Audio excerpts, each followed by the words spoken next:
Hey, everybody, and welcome to today's live Ask Me Anything session. I'm Justin, one of the co founders here at SiteSwan, and I love doing these because I get to talk to all of you folks. And we're going to have a lot of fun today. A lot of great questions we're going to answer. We're going to talk about some wins. I have a win to share for myself. So, if we can, please let's head over to the questions tab. You guys are all not all of you brand new, but there are some of you who are brand new based on the types of questions, the names I see. We have some fresh faces, some fresh blood. And that's a good thing so that we can make sure everyone gets their questions answered as quickly as possible. So, hello to Nick, Nicholas, Tammy. We got Kevin. What's up? Mike, as usual. Thanks for always being reliable and showing up to these. Kabine is here again. Michael, James, Gallerol, Patrick. We got Chuck, we got Matt, Jason, Renee, and Brian, and more. Cool. So you guys are piling in as we speak. Hi, Lowell. Go ahead and find the questions tab, bottom right. It's a little icon question mark inside of a circle. I want you to find that, click on that. I want you to say hello. And more importantly, I want you to give me a win. Anything positive that's happened since you joined SiteSwan, like Tammy has for the very first time, or since the last time we did one of these. We tend to do these every couple of weeks. And during these, we always kick off the sessions this way to talk about anything positive that's happened in our world of web design, our corner, our web design corner of the world, as you might say.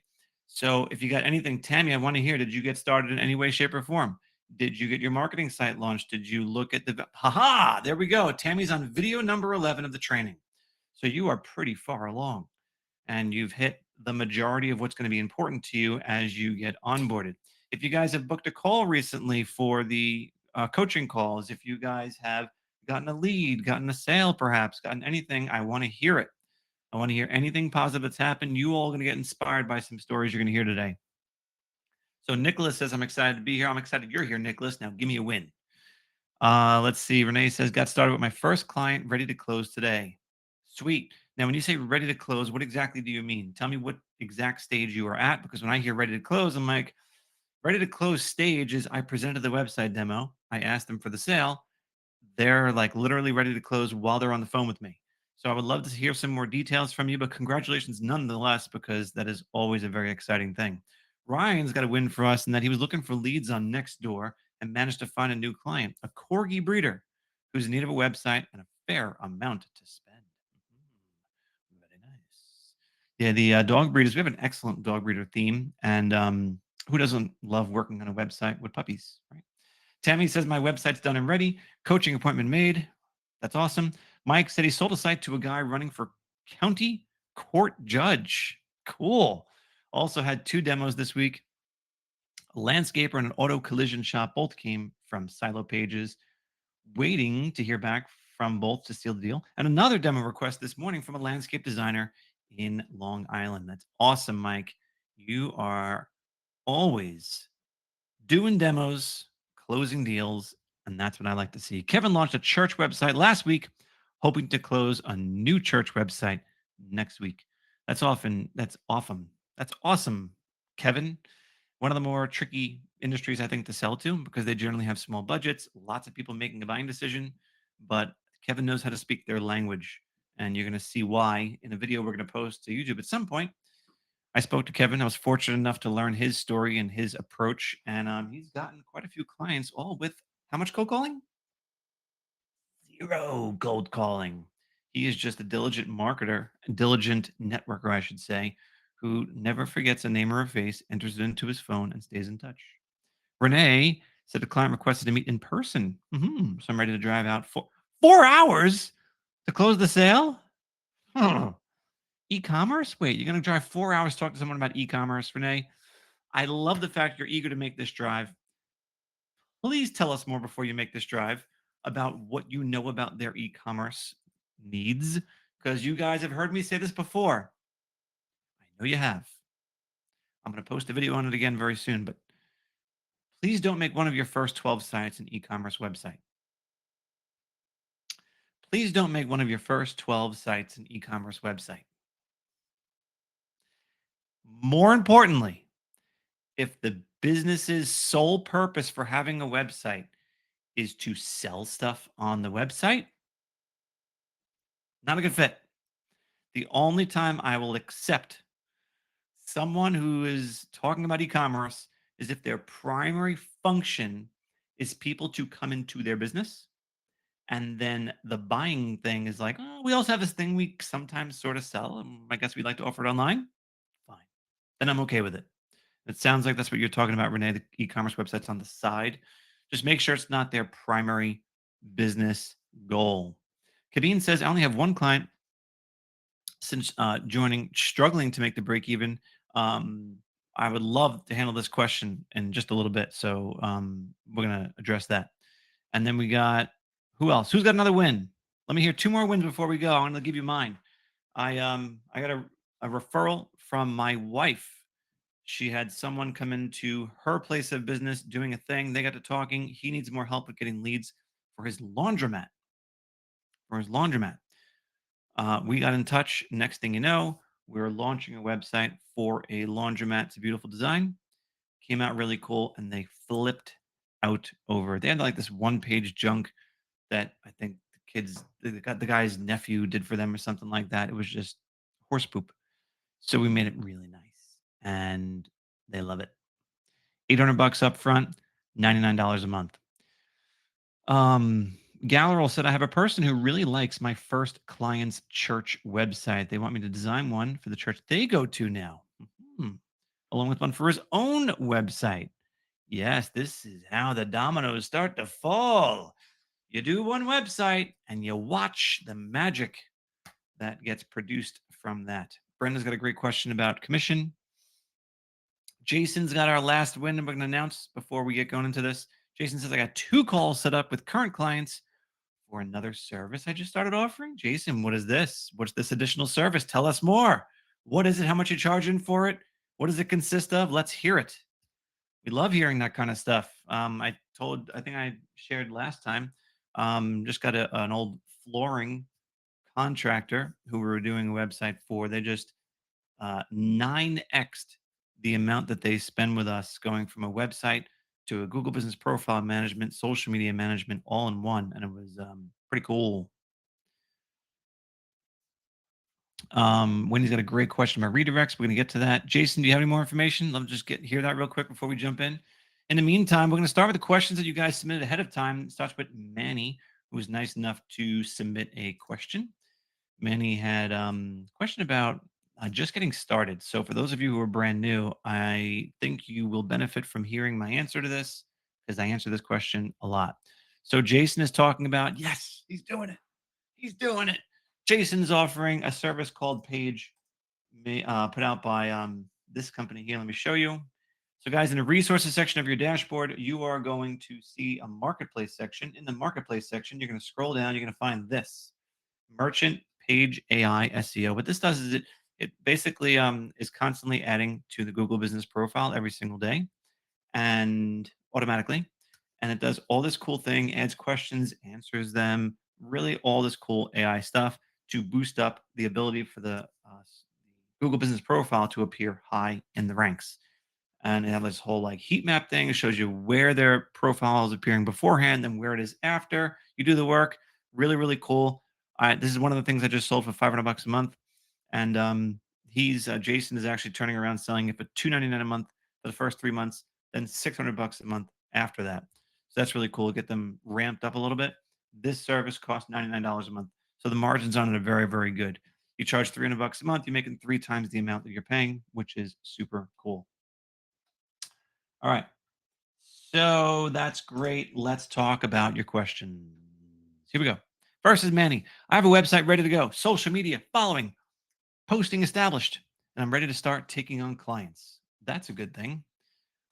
So what do you got? He says, what's the best way to get that first client? I'm not the best at sales calls. Manny, that is why.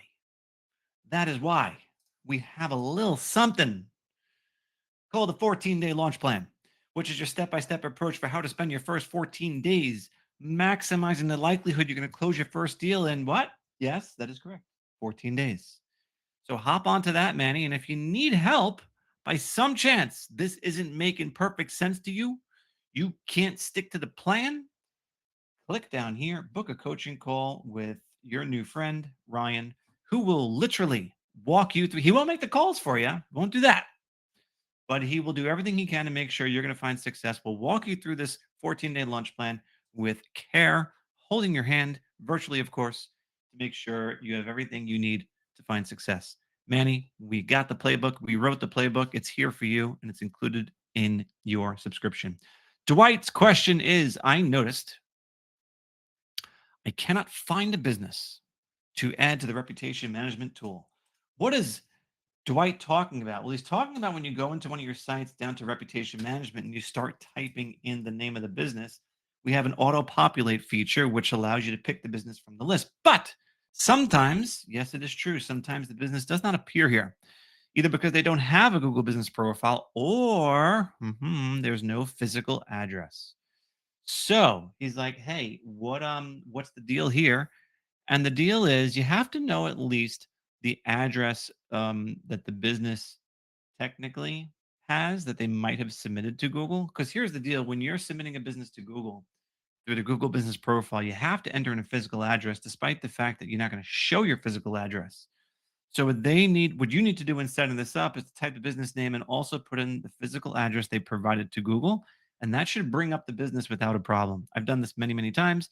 Lots of service-based businesses that are home-based that don't feature their address publicly. You can still do it. Dwight, if you're having difficulty with this, I'd like you to submit a support ticket with the actual business profile that exists for the business, and we will help you figure it out. Okay? Support.siteswan.com, or from the top of your dashboard, click on Support Help Center.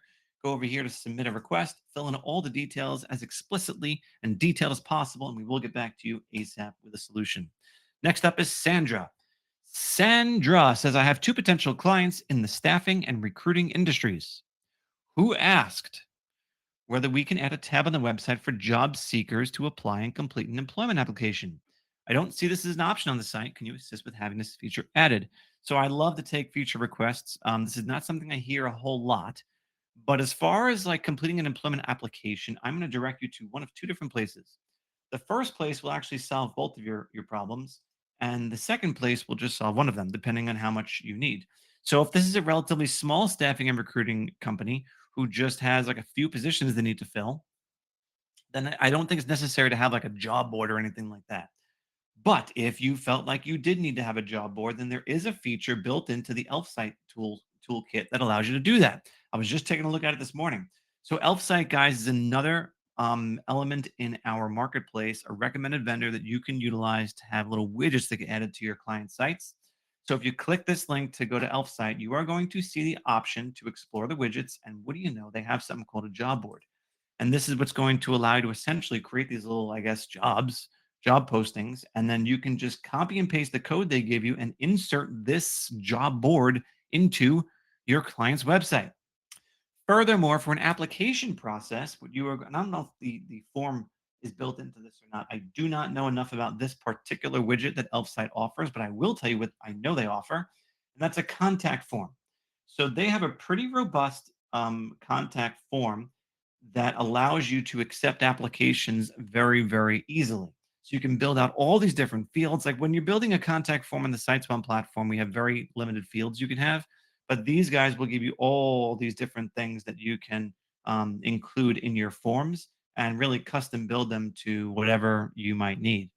Now, if you need a super advanced form, one that'll let you do like literally anything, then go back to the resources section, find Cognito Forms, and come here. Because Cognito Forms will let you do like almost anything you'd ever want to do with a form. And again, these forms can be easily copy and pasted into a SiteSwan site with a snippet of code. You copy and paste, and you're done. If you guys have questions about this, please reach out to support. We're more than happy to assist. Tammy is brand new and she's got some questions for us. First, she said, I'm going through the training as we speak, which we already learned. She's on video number 11. She said, I'd love a couple of role play exercises to learn about selling websites, utilizing your system and your templates. So when it comes to role playing, Tammy, I get that you want to practice, but do me a favor, just do. Doing is your form of practice. Why? Because there is an endless number of people who you can cold call and talk to. If you really want to do some role play because you just like you can't get your words out, then pull up ChatGPT, put the voice thing on, and start talking to ChatGPT and say, hey, do me a favor, pretend you're a small business owner. I'm going to pitch you a website and give me a hard time. Go. Pretend I'm calling you right now. and have do a role play like that if you want to. That could definitely work. The next question Tammy says is, where do the leads go after they submit the contact form from the site? They go wherever you tell them to go. So I'll be more specific. When you are adding or editing or modifying a form on your site, and I'm going to pull one up for you, you are going to see there are some options on what can happen after the form is completed. More specifically, here's a form. So what'll happen is, of course, whatever email address you put into this destination email address field is what is going where this where the contents of the form are going to get sent after it's completed. But here you have the ability to do several different things after the form is completed. Would you like to just simply show some text? And that's the default, like thanks, your message has been sent. Or you can redirect them and push them somewhere else, either a different page of your site, which if you're going to do this, I would have like a thank you page set up that maybe gives them some next steps and what to expect next. Or you can send them to a specific URL if for some reason you wanted to take them completely off your site to go somewhere else. I don't know. Whatever you want to do, options are there. Hopefully that answers that question. And then finally, a couple more questions from Tammy. Does the app, I'm assuming she means SiteSwan, allow me to create professional email addresses for my clients, such as person's name at businessurl.com? The answer is no. I'll tell you the honest truth is that we had this feature when we first launched in 2011, and it took us 4 years to realize that was a huge mistake because not only is getting someone set up with email a pain in the butt, uh, lots of business owners would prefer we never did it for them. Like, can't I just use my AOL address? And we're like, no, you can't. You have to switch. So we're like forcing them to make these changes that were uncomfortable for them. I didn't like that. Second of all, once they did switch, they'd get confused and need our help all the time. So we become these IT professionals now. We didn't want to be that. And third, it's become very, very expensive now to provide email services because no one deletes their damn email. So you have like these like terabytes worth of inboxes that no one wants to manage. So everyone wants to charge extra for it. So these are services I do not recommend that you even offer. Like I would stay away from that. When a client like demands from me, I need email addresses at my domain name, which is literally like 1 in 100 website clients. That's the percentage of people who demand an email address at their domain name who don't already have one. So what I would do is I would charge them a setup fee. Okay. So I would charge them a setup fee of about $200 to set up one email address. If they want multiple, I do $50 per additional email address. So multiple email addresses, $50 each. That's just for the setup. And then I go over to back in our resources section, scroll down to the marketplace again.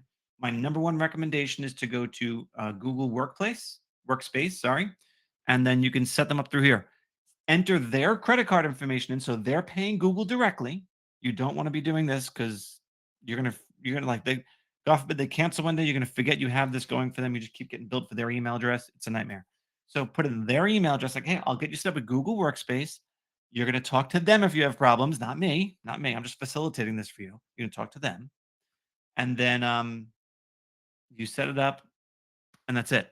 Now, logistically speaking, the way in which you set up a domain name to have email addresses on it is as simple as logging into the domain registrar, wherever you bought the domain name from, and changing some records in there, which, especially if you do this workspace thing through Google, all you have to do is give Google the GoDaddy or whatever login information, and they'll make the changes for you. Very, very simple. We're fully compatible with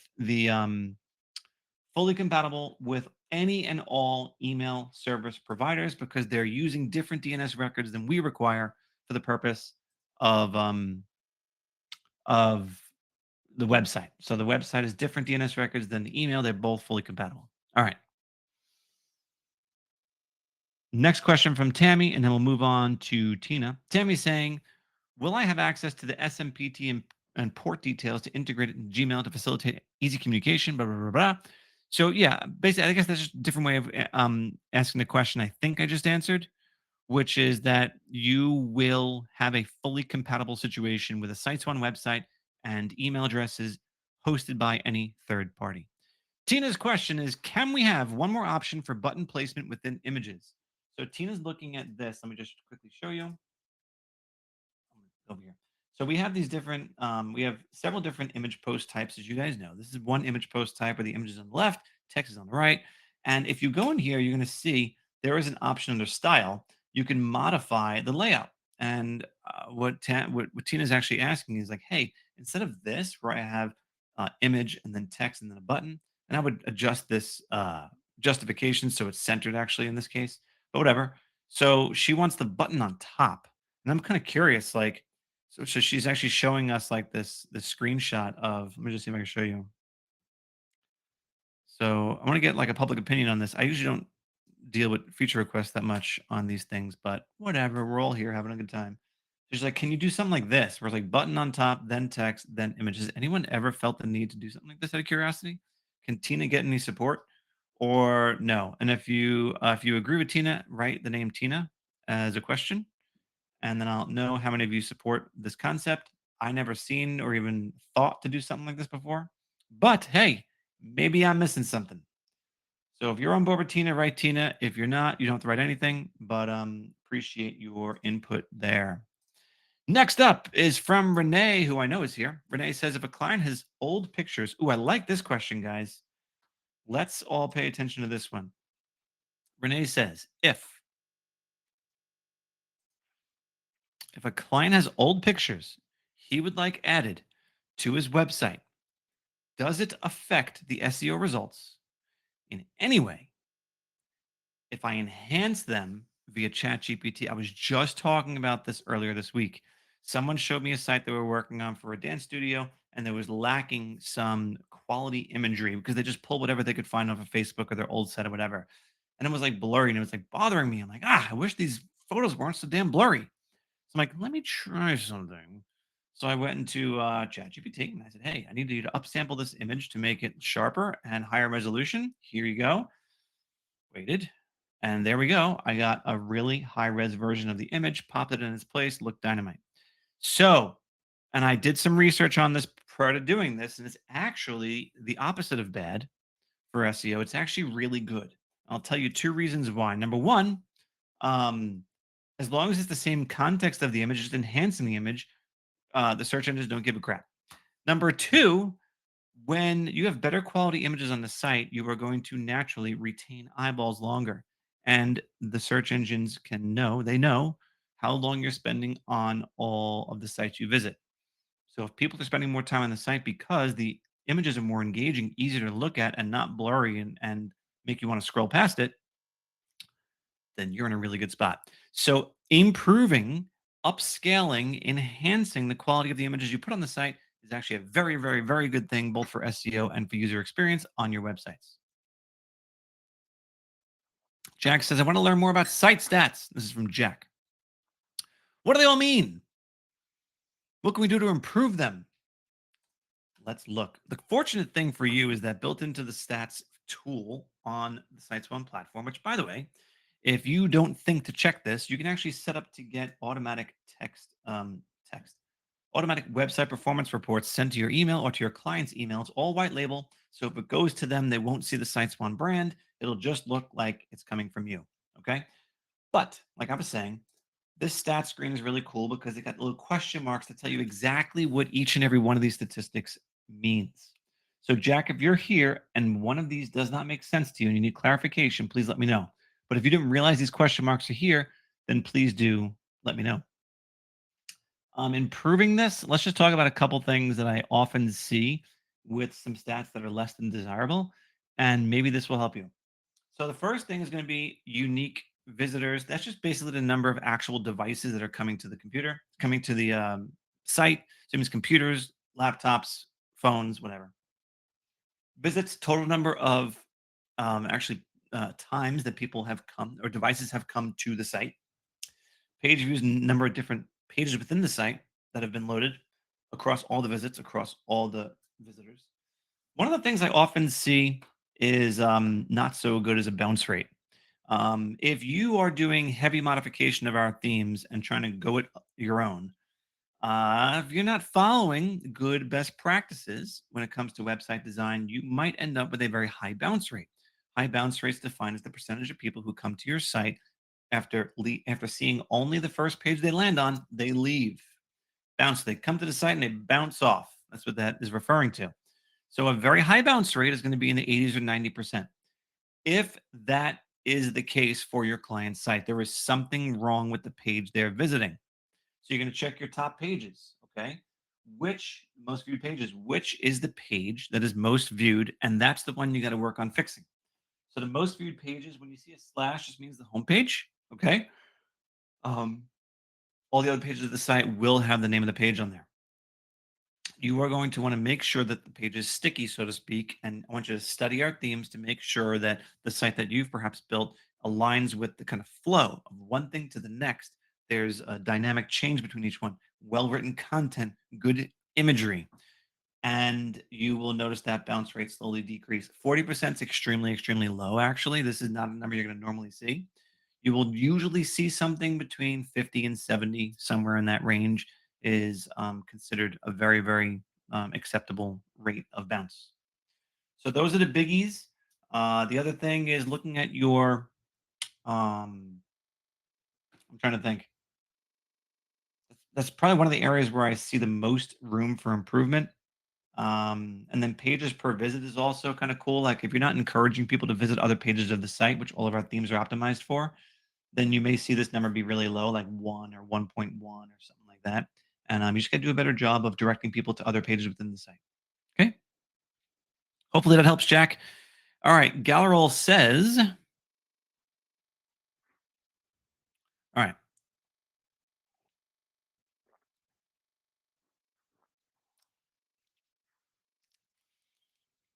All right. Gallerol, Gallerol, am I mispronouncing your name? If I am, I'm very sorry. Galleryl. Gallerol? Gallerol. If it's not, I'll fix it next time I say it.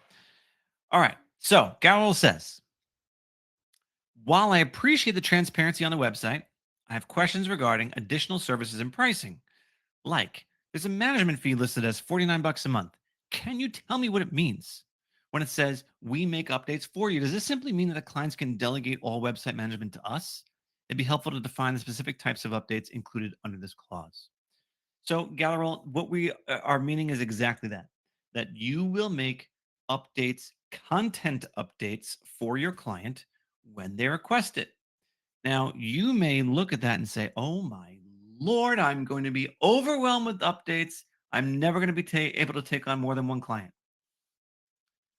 I want anyone in this room to speak up if they have had one client who has taken up the majority of their time.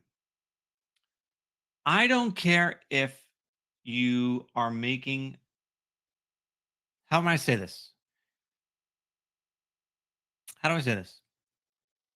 All right, I'll give you a stat that we've heard time and time and time again. For every 50 clients that you have, you can expect to hear from between 1 and 5 of them each month. Te- you guys tell me if I'm wrong. For every 50 clients you have, you can expect to get updates from your clients, 1 to 5 of them. This is not a type of business you are going to be in where you are going to be inundated with client updates. Unless you're doing e-commerce, then all bets are off. But if you're not, and Nicholas is backing me up, he's like, they rarely ask for updates. Precisely. So, yes, it is implying that you will make the updates for them, but rest assured, you will not get inundated with clients. Mike is concurring. He's got a ton of clients. He is not overwhelmed by updates. You might have the one client who's much more needy than 90% of your other clients. Most of us look to eventually fire that client at some point, unless you are in a situation you charge them more and that helps justify the time, fine.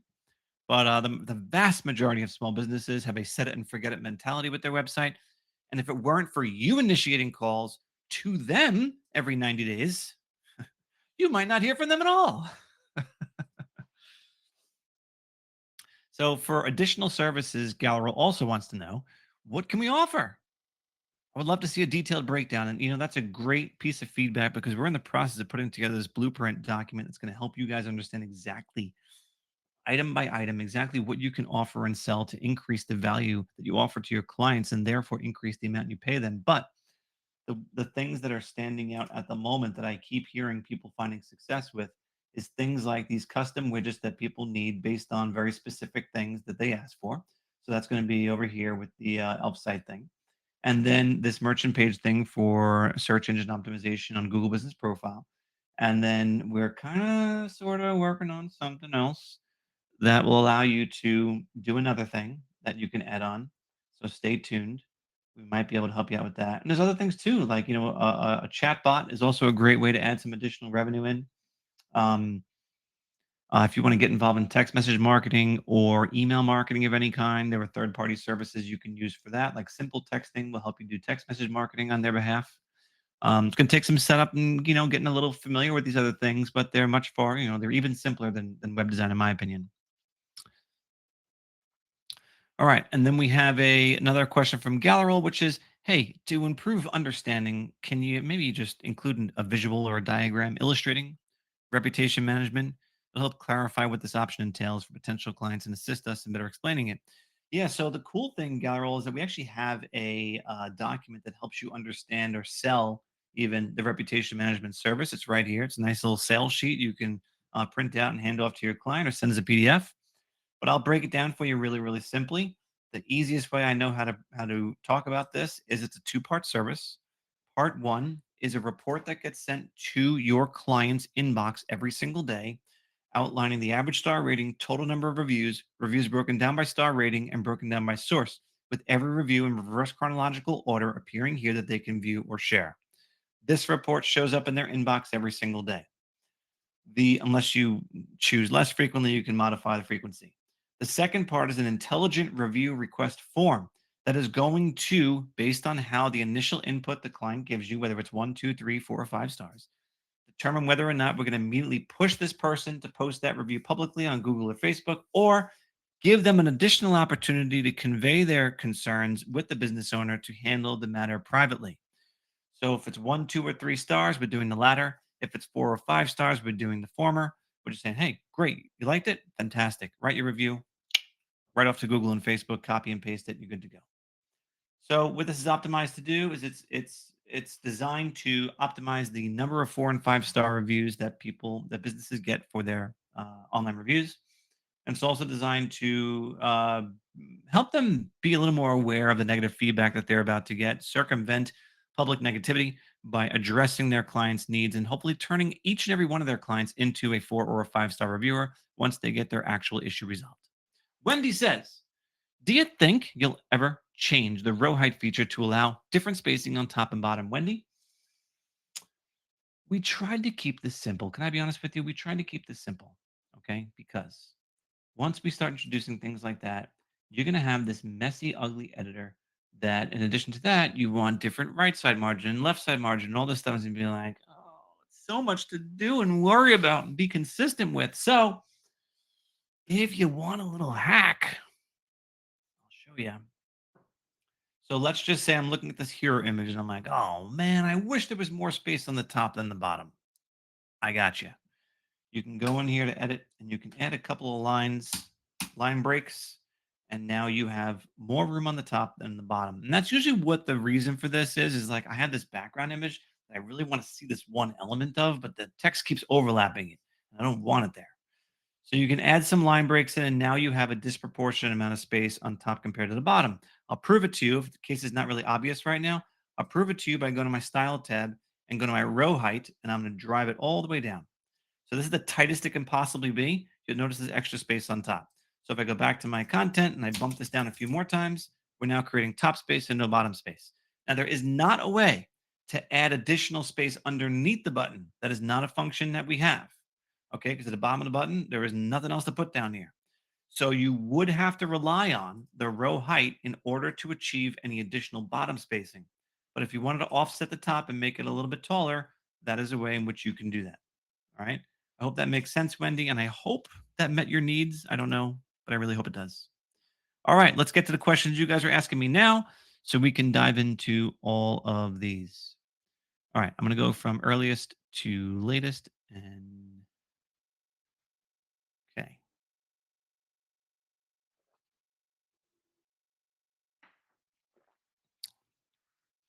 All right, Kabine says, I only have one client since joining. I've been struggling to make the break even for my monthly fee. Is the AI world going to keep is going to keep making it hard to maintain web business? Kabine, there, this the idea of AI and websites, because I've seen the ads and stuff too, like, oh, you build your website with AI. There have been these other ways for small business owners to build websites for themselves since way before we launched our service in 2011. There has always been another way to build a website yourself. And each time it feels and sounds and seems easier. But you know what stays the same? The unwillingness of business owners to actually do this stuff themselves. They're just not willing. They might not be able. The things you see in ads and on commercials always make things sound a heck of a lot easier than they actually are. People even accuse us of that sometimes, like, you made it sound so easy to build a website. I'm like, oh, it kind of is. But um, as you can imagine, a small business owner who's doing a million other things for their business does not have the bandwidth, mentality, interest, or desire to go and start building a website for themselves by any means. Because then they're going to have to maintain it and keep it up to date and stay on top of it and make sure it doesn't break. And when it does, who do they turn to? But if they could work one on one with another small business owner, someone who's local, someone who cares, someone who wants to see them succeed online for 49 bucks a month, 99 bucks a month, even 149 a month, that's a great deal to have someone they can rely on to just do the stuff for them instead of having to have one more thing, one more responsibility on their plate to do. So do not get turned off by that, Kabine, and I guarantee you it's not the reason you're not finding clients. I know you've been here before. I know you've done these before, but Kabine, you got to go through the 14-day launch plan with diligence and you cannot slack off. If you are serious about making a future for yourself with recurring monthly revenue, you've got to do the work. You've got to call many more businesses than you think. You've got to reach out to your warm network many more times than you think. You've got to follow up with people who you once spoke to many more times than you think. I told you guys this story last week. I was flipping through this magazine that I get to my house. Okay.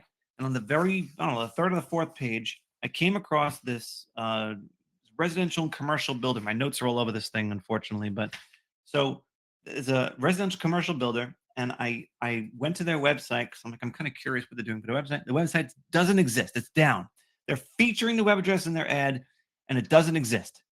So I called them up and I said, "Hey, I'm calling you as a local. I'm just trying to help you. Your website's down." And they go, "Oh yeah, I know." I'm like, "You do?" Yeah, yeah. We took it down a while ago because I don't know, it just wasn't really. It didn't really reflect what we do that well, and it was like there's some other issue with the person who did it, and like all this stuff. So we just never really got around to getting another one. I said, "Well, it's not the reason I called you, but I do websites. Would you like to see some ideas for what a new site could look like?" Sure. So they were like super into it when I first called them, and like everything was wonderful. And then it was so damn difficult to get them to commit to a day and time to see the demo. They like were not replying to emails. I would call them, be like, "Yeah, you know, I'm just waiting for the owner. He's going to be back in on Thursday. I promise. We'll talk about it then." I had to call and email and reach out to them. I counted a total of 8 times just to get that demo set up. Now, my effort to reach out to them 8 times is much more than what another web designer's ability, interest, or desire would be to do. People often fall by the wayside, give up, forget, get lazy, and they don't do the additional work you need to do to be able to win a client. This is one time work. Be like, oh, you called 8 times. Yeah, but I only had to do that one time. You got to stay consistent, follow up, follow through. Your ability to stay on top of mind by continuing to email, call, text, communicate in any way, shape, or form is what's going to separate you from anybody else because you're the hustler. You're the hustler who's going to put in the time and energy to make this relationship work. You're going to do the heavy lifting and demonstrate that in the beginning by you being the one to initiate the conversation, reminding them of things. Don't wait for them to do stuff because that reactive mentality is not going to get you more deals. So, Kabine, the hard love is this: you're capable, you are able to do this, you have the tools, you have the one on one training, you have the support you need. You just have to do the work. And if you don't think that you're closing enough deals for every 20 or 30 or 40 or 50 people you're reaching out to, you just have to do more. And with each one, you get a little better. I don't want anyone operating in the red. That is not my desire. None of us here want that. We want you to be successful, but we can't do the work for you. Okay? We'll help you through it. We'll guide you through it. We'll address any and all concerns. If you want to get specific, Kabine, and tell me exactly what aspect of the sales process is jamming you up, I'd be more than happy to talk that out with you here or anyone else who's experiencing that. But nothing replaces doing the work. Brenda has a great question of hiring a commissioned sales agent, which Kabine, maybe you want to listen to. Uh, Hiring a sales agent is very, very simple and straightforward in my book. Here is how I've always worked it and recommend it. And we have articles in this. If you guys want to see the article, type article, and one of my moderators will find it and send it to you. But here's the deal: when you are hiring a commission sales rep, you are going to offer them a one time commission based on the setup fee. So if you're going to sell a site for, let's say, $800 up front, you are going to compensate the salesperson for between 25% and 90% of the setup fee for the website. So that means you might get, I didn't do this ahead of time, did I?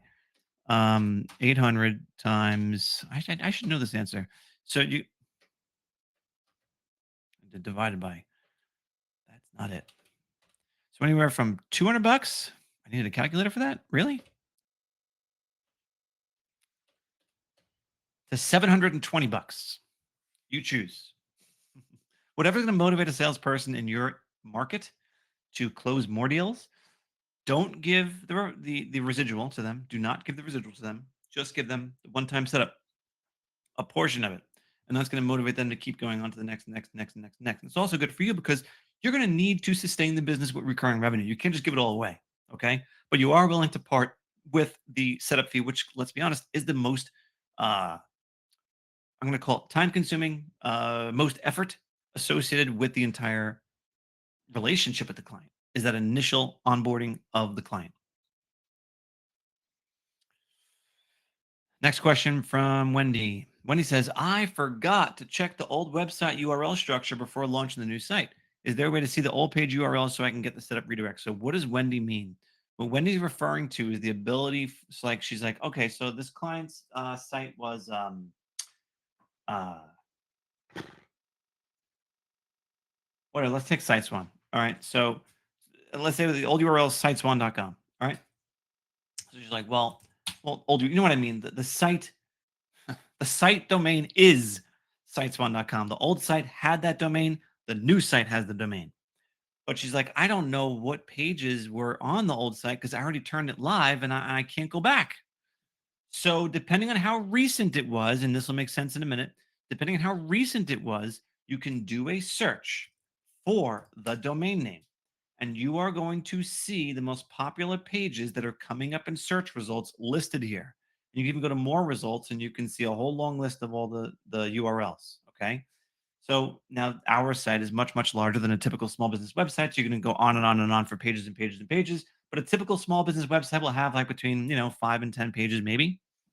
So what you're going to do is you're going to find these URLs, which are laid out right here. Okay. I think you can copy the URL. Da-ba-da-ba-dum. You can copy this URL somehow. Whatever, just click on it. You're going to see the URL. So you're going to take this, okay? You're going to take this, everything that's after the slash, and you're going to try and see if I put that on. Well, you actually, what you're going to do is you're going to click on it, and it's either going to go to a not found page or it's going to go to the page on the site now that is of the exact same name because you did that part right. But if it doesn't, and you get like a page not found error, then you're going to set up what's called a redirect. And I'll show you how to do that. So from the site, you're going to take whatever's after the slash. From the site, you're going to go to the settings and go to URL rewrites. And you are going to add a new URL rewrite, pasting in all that stuff that came after. That is not it. whatever it was, contact us dot php question mark ID equals 7. Like you have all this weird stuff come after the slash for some older sites. So like, all right, this is clearly the contact us page, but we can't name it that. So it's gonna get jammed up. So what we do is just have a redirect destination page and go to contact us. And now anytime someone goes to click on this link from a search result, it'll redirect them to the new page on the site.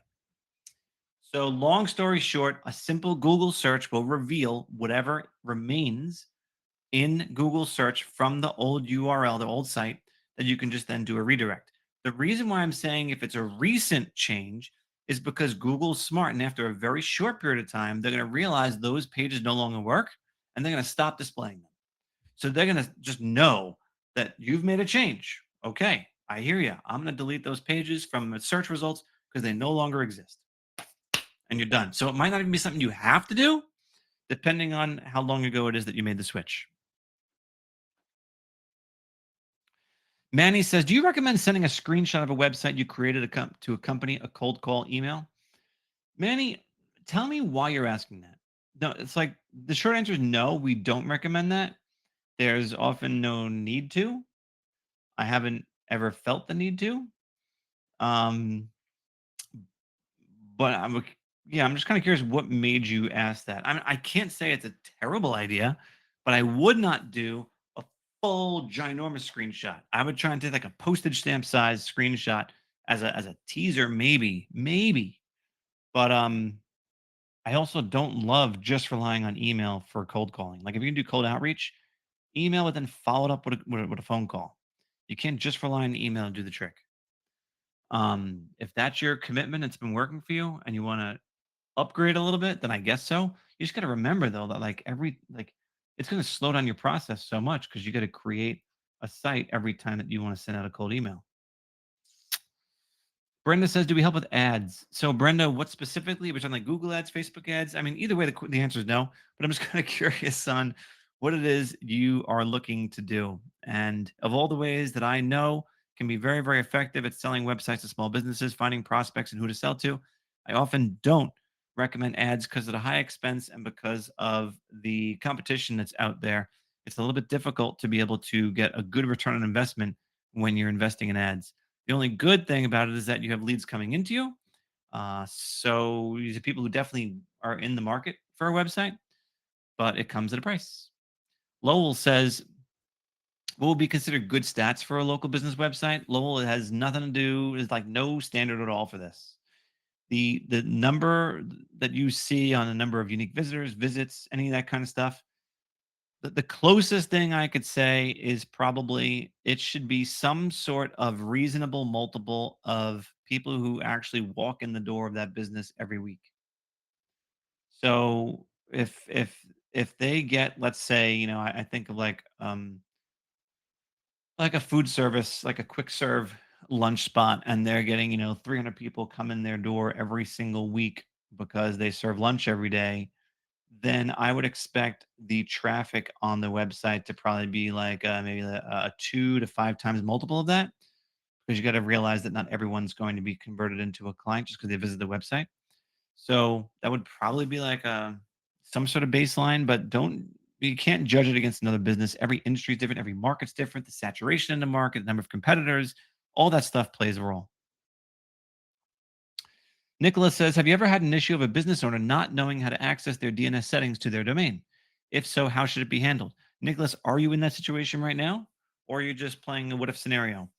It's becoming more and more rare for the business owner to have no idea where the domain was purchased from. That used to be the problem all the time. Like back in 2011 when we launched, people were like, "What now? Domain? What's that?" So we had to be like, "Okay, remember the .com that you bought 5 years ago? I think so." And you got to troubleshoot that. Not a fun thing. Whois.com is one of the best ways to determine where the registrar is, meaning where they bought the domain name from. Just type in the domain, not in this box, but this box up here. Type in the domain name. It'll tell you the registrar where at least they can actually log into. I'm being asked, what article am I referring to? We have an article somewhere about about hiring a sales rep um, and like best practices for that. It's called 7 Tips for Hiring a Sales Rep for Your Web Design Firm. I'm going to put it in the chat so that you guys can correspond with everyone. Oh, okay. You got it. Cool. All right. What's next? Oh, so I was yeah. So the domain registrar is the login information you need, and you could easily at least direct them to the company that they bought it from, which should help narrow it down. Because worst case scenario, they reset their password. Worst case scenario, they have to call them to gain access. But it's something that can easily be done 9.5 times out of 10. Tammy says, please clarify, Justin, is the goal of hiring a salesperson to get appointments to show the mock-up for the actual site itself? And if the former, do you pay them even if they do not close the sale after the appointment set up? So Tammy, this is so you there are different ways to do this. Okay. There are different ways to do this. You can either hire an appointment setter, which I would not say is a salesperson, it's an appointment setter. So an appointment setter is going to be cold calling, setting up appointments to see the demo. That I would probably pay on a per appointment basis. Okay. I would further incentivize them if the deal closes. So pay for each time they set an appointment and pay like a 2 or 3 times that amount if the deal closes. You don't want to get the fee the compensation too high for the appointment setup because you sometimes will see a decrease in quality and they're just like, yeah, I'll just whoever can agree to a time and day, then I'll. So you do want to make sure that they're doing some sort of vetting that this is a potential client, like legit. And so that's an appointment setter. That's an appointment setter. A salesperson is going to handle everything.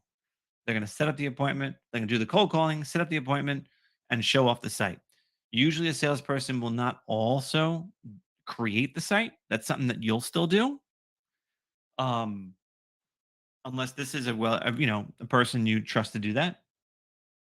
But that's the difference between an appointment setter and a salesperson. If that does not help, let me know.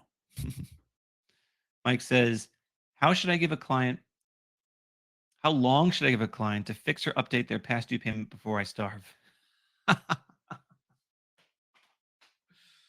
Oh, yeah, I gotta love that. We do have the occasional deadbeat client who will go past due on every single month. And you're like, can't you just pay your darn 49 or 59 or 79 or $99 bill? Um, all their vendors must be suffering. So, how long do you give a client to fix update their past due payment?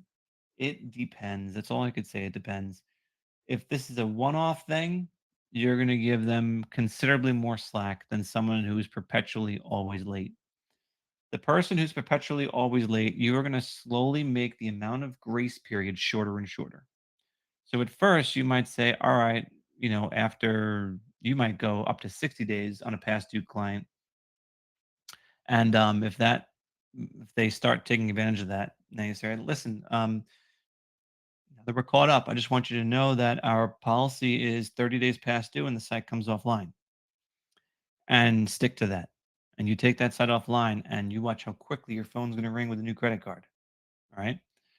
So that, and then if that they're still taking advantage of that, like going to day 29, you bring it into 21 days. Like, hey, our new policy is 21 days past due. We take the site offline. Don't tolerate constant tardiness. It's just not fair to you. And you got to be a little more strict with that individual. So it's going to depend. But generally speaking, for someone who's been paying their bills for 4 years in a row and then finally they go past due and are difficult to get a hold of, just be patient, wait it out. You're going to get it from them. It's going to come through. All right, 2 more questions before we wrap up here. Patrick says, I was confused by the previous question about redirecting a page from an old website. When you create a new website for a client, do you have to somehow erase the old website pages from the web? Or do you just create the new website you were doing, which I was assuming?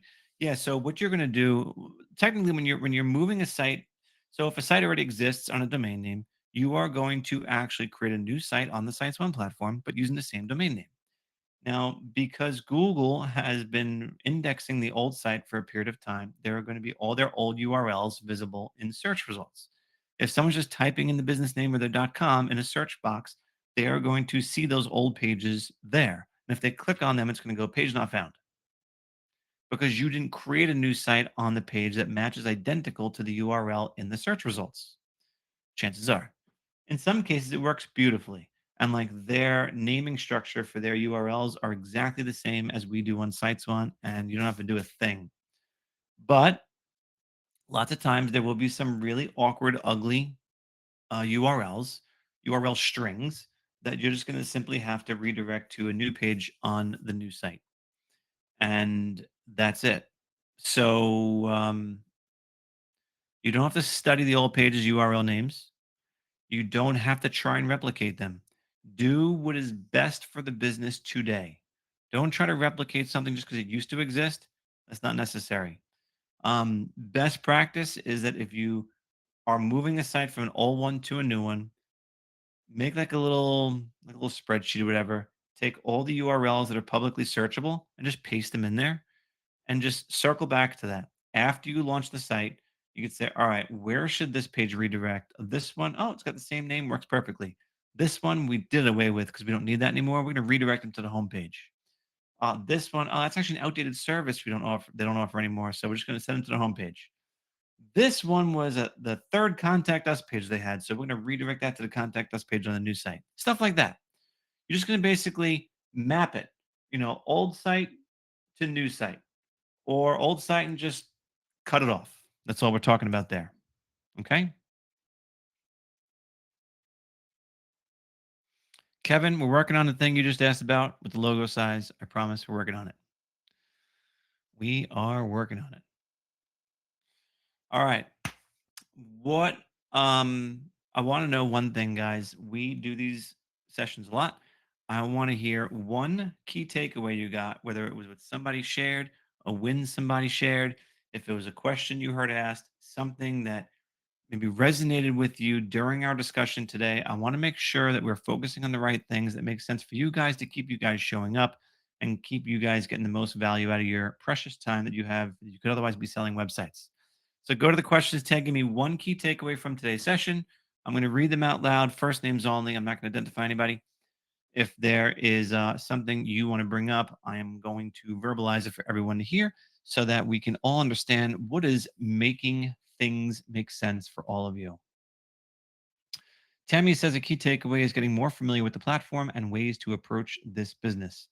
Well, that's cool, Tammy. I think that's, especially since you're so new, I think that you will, once you're done with the training videos and get that marketing site set up and all that kind of stuff, get the 14-day launch plan put into play, you're going to be happy with the results that you get. Renee says the marketplace options make sense why they are there. Good. I'm glad. That's going to be something you can help with. Tammy says, "Oh, I have one last question. Do you have any plans to add agents of AI form? So for customer service, lead follow-up, FAQs, etc. It'd be amazing."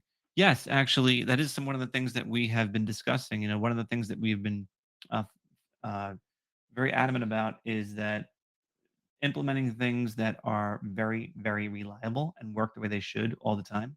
That's been our biggest hang up with AI is that we start putting some trust in stuff and then all of a sudden things start not doing what they're supposed to do. And then we're like, we can't expose this to our clients. We have too high of a standard here.